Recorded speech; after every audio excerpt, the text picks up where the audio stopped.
Hey guys, this is Juicing Mama. I wanted to check in with you guys and say hello. It's been a week since I last did a video and I feel so bad about that. This week has been very busy. But I'm missing you guys. I haven't even checked up on my peeps to see how my juicing people are doing on their videos. And I know everyone's going through so many changes. People are transitioning out of their juice fees and some people are hitting big milestones, and I miss you guys. So I am going to make a point to get caught up this weekend. So I wanted to give you an update on what's been going on with me. So I transitioned out of my 10-day feast that I did with my Juicy Mama Facebook group. And it was a little bit of a rough transition this time. I had a few days where I was experiencing, which it was like a lot of pain. I was in a lot of pain. I was having a lot of pain under my right ribs, and I wasn't sure what exactly that was. So it happened probably 3 or 4 times. And so it scared me. The first time it happened, I was eating Todd's Awesome Salad, which is a raw salad, and it had nuts in it and some, avocado and like some other things in it. And I was so excited to eat that salad. And then I was very disappointed when I had that attack or whatever that was. I wasn't sure what it was at the time.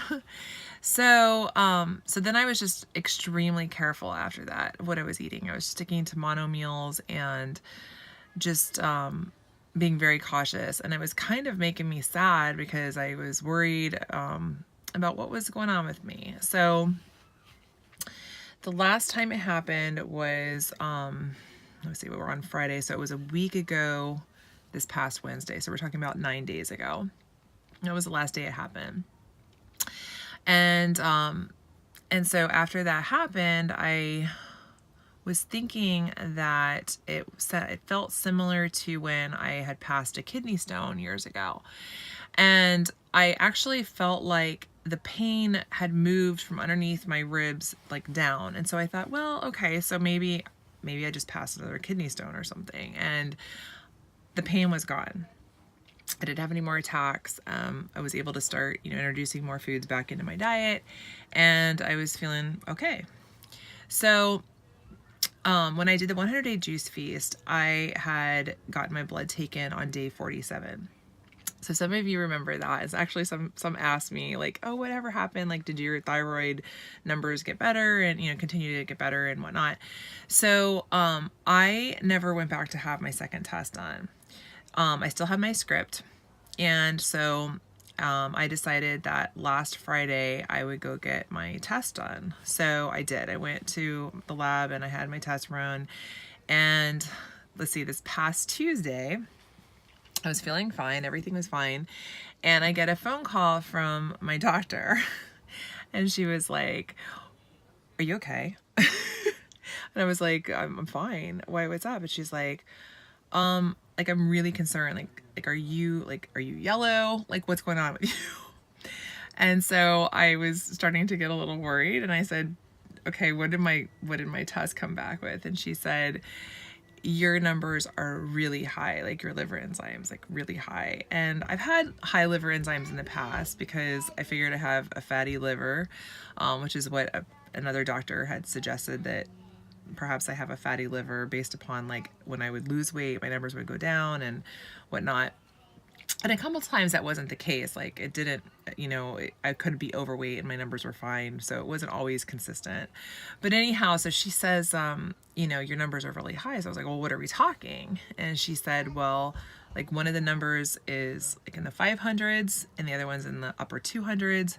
And that just blew me away because I've never had my numbers that high. So she said, what's going on? What have you been doing? And I hadn't told her I was doing a juice feast. I told her that I was losing a lot of weight before I told her this, but I didn't tell her exactly what I was doing. So I told her, I said, well, to be honest with you, I've lost a lot of weight, almost 71 pounds.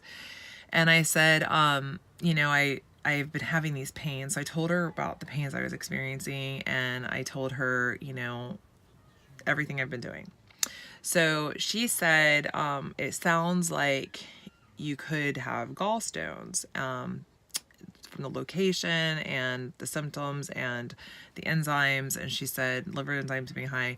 So she said, I want you to go to, to get an ultrasound right now. Like, I want you to go to urgent care or emergency room or something. I want you to have an ultrasound right now because I'm worried that it's inflamed, and you could, like, it could be really, really bad. So I was scared, and I agreed with her. I'm like, okay, yeah, I need to go get this taken care of. So she's like, but I told her, I said, listen, I haven't had any pain, and at that point, like, a week. So I said, and I explained that, I think maybe this thing passed. And she said, if it's a kidney stone, that would pass, but a gallstone's not really going to pass. So she said, but perhaps, perhaps it was something with the juicing or whatnot. So you should go get it taken care of, go get it checked out. But maybe it's, maybe your levels are fine. Let's just see what happens. So I went to the emergency room and I was there for a really long time and, really worried. And so they did an ultrasound, they took my blood. They also did a chest x-ray, because I was still having coughing from when I was sick before. And, wasn't sure if all this was related or not, but, my results came back that everything was fine. So by that point, my liver enzymes had come back down, but the ultrasound showed that I do have gallstones. So that bothered me. Like, I got really upset about that. And I said, they couldn't tell me how many, but, I said, would the juice feast have caused the gallstones? And the physician's assistant said, no, most likely. She's like, to be honest with you, like, it's really common with overweight 40-year-old women. So she said, you probably got the gallstones from when you were overweight, and then you've lost all this weight, and now, like, maybe the juicing, like, stirred it up. Maybe, like, got them, like, wanting to move or something. I don't know. But she said your only thing that you can do at this point is to have surgery and have your gallbladder removed because they won't go away. But I don't necessarily believe that. I have taken Chanca Piedra, which is an herb, and it means stone breaker, and it's from the Amazon, and you can get it on Amazon. I've taken that before for the kidney stones, and it dissolved the kidney stones.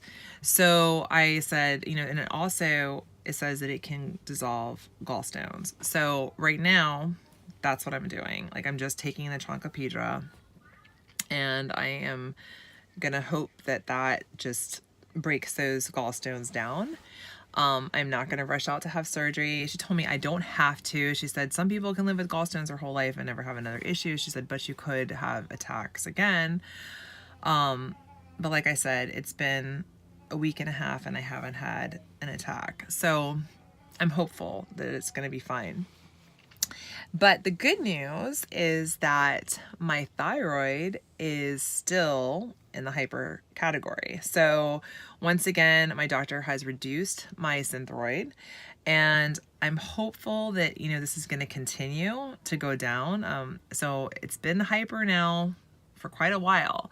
So those of you that have hypothyroid and you're juicing, you better get your levels checked. So it is really still very hyper. So they're reducing it to 88 micrograms now from 100. So I've gone from 112 to 100, now 88. So, and this is really the standard protocol because the physician's assistant said that she was right on with deciding to go with 88. So of course I'm hopeful that it's gonna just go down rapidly, but I guess, they just have to be, safe. So going slowly with reducing it. So, I'll have my levels checked again. Hopefully, I have to ask my doctor, but hopefully another month and a half and see if they can be reduced again. So all my levels were good, guys. Like, everything looked really, really good. The second set of tests, my liver enzymes are great again. And so, just this little blip in the road with the gallstones, which was really upsetting. Oh, I'm starting to shake, so I gotta switch hands here. I'm really glad. Like, I'm really, really excited that the juicing has been so good for my body and making such a difference with my thyroid.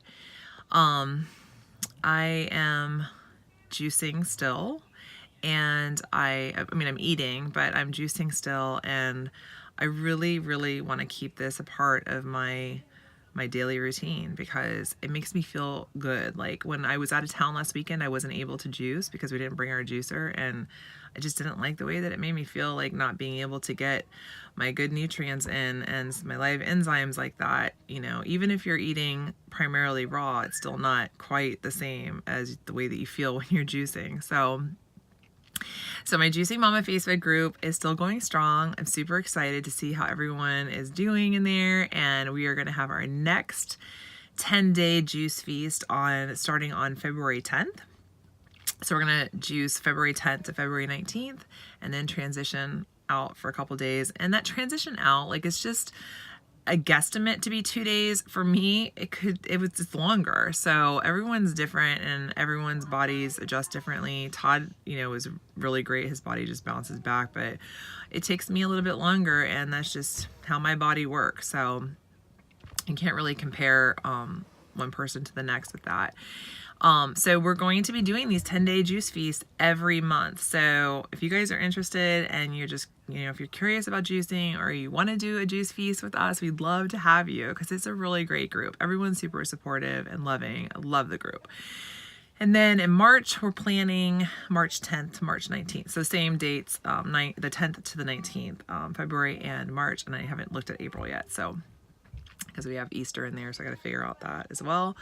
But anyhow, that's my update. Those are my results. That's where I'm at right now.